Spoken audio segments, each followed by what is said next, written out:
எஃப்ஜேவை நீ ஒண்ணுமே பேசாத உட்கார் அப்படின்னு சொல்லிட்டாரு இன்னைக்கு விஜய் சேதுபதி. நான் உங்க ரவி, எல்லாம் நல்லா இருக்கீங்கன்னு நினைக்கிறேன். பிக் பாஸ் சீசன் 9 டே 55 Saturday episode Vijay Sethupathi sir வந்திருந்தாரு இன்னைக்கு. வழக்கம் போல இந்த வாரத்தோட கேப்டனை பத்தி தான் பேசிட்டு இருந்தாரு. தலையை பத்தி பேசும்போது எல்லாருமே மேக்சிமம் கண்டஸ்டன்ஸ் அவர் இந்த வாரம் செய்யல, ஒழுங்கா தலையா வேலை செய்யல அப்படின்னு சொல்லிட்டு இருந்தாங்க. முக்காவாசி டைம் அவர் பியானா கூட தான் இருந்தாரு, அந்த பக்கமே இருந்தாரு, இந்த பக்கம் என்ன நடக்குதுன்னே தெரியாம இருந்தாரு. ஒரு தலையாவும் இன்வால்வ் ஆகல, அதுக்கப்புறமா வார்டனாவும் இன்வால்வ் ஆகலன்னு சொன்னது முழுக்க முழுக்க கரெக்டுங்க. பயங்கரமா கோவமாயிட்டார் விஜய் சேதுபதி.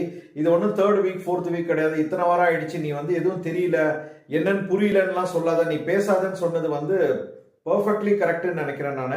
விஜய் பார்வதி அழுதாங்க. ஏன்னா சாண்ட்ரா கரெக்டா சொல்லிட்டாங்க, வேணும்ட்டே தான் நான் பண்ணேன், அவங்கள வேலை வாங்கினேன்னு எஃப்ஜே சொன்னாருன்னு சொல்லிட்டோன்னே விஜய் பார்வதி அழுதது ரொம்ப பாக்குறதுக்கே கஷ்டமா இருந்தது. விஜய் சேதுபதி வியானாவோட ஆக்டிங்க ரொம்ப பாராட்டினாரு. உண்மையிலேயே லாஸ்ட் வீக் கியூட்டா இருந்தது அப்படின்னு நான் நினைக்கிறேன்.